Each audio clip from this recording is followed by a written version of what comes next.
Matt, when we look at recruiting, the numbers are not pretty right now. 11th ranked in the Pac-12, 79th ranked in the 247 composite. I can't imagine that those numbers are going to hold between now and National Signing Day. No, I don't think they will.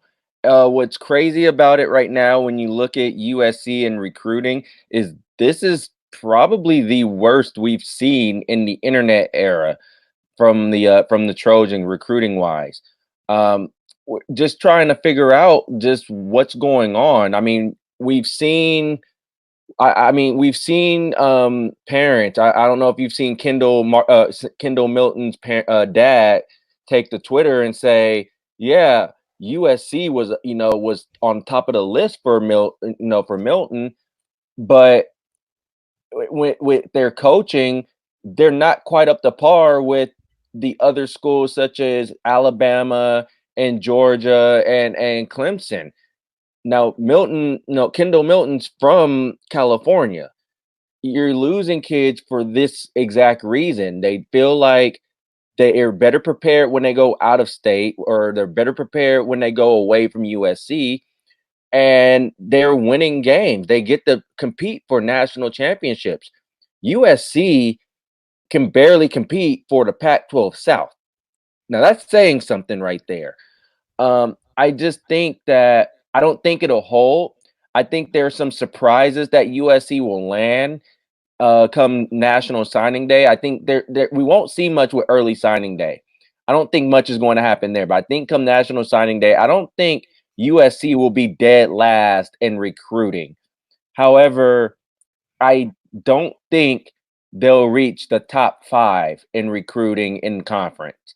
Right now, it's kind of late. I don't think it's late to salvage that, but they're going to really have to try hard in order to get up there. Right now, USC's best bet is to try to figure out what they're going to do with the 2021 recruiting class, because it's going to start being a trickle effect.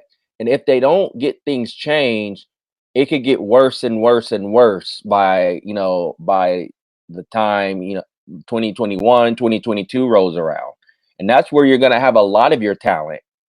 It's a place that should recruit itself to a certain extent based on the location, based on the brand name, the tradition, and all the resources and everything right there at USC, and the name recognition and the amount of attention given to the brand. But at the same time, the dark cloud's been over the program in regards to the Clay Helton situation, and most people believing if there was a decision to be made that he wasn't going to keep his job, it was certainly up in the air, but the decision has been made to keep Clay Helton.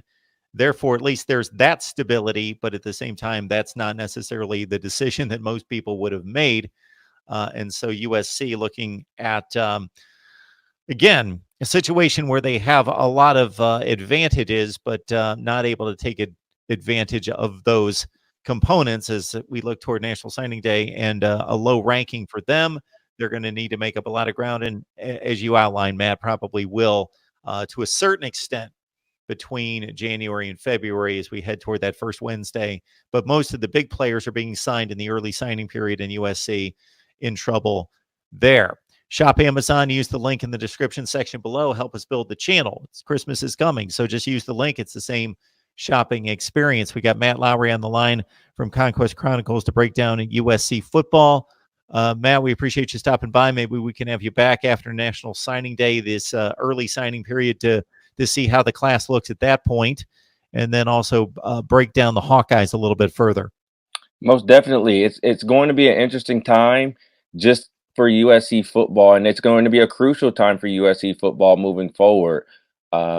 Again, I think, as we talked about, I don't think really we'll see any real changes made until after the bowl game. I think that's what a lot of people are looking, is to see what USC does in the Holiday Bowl.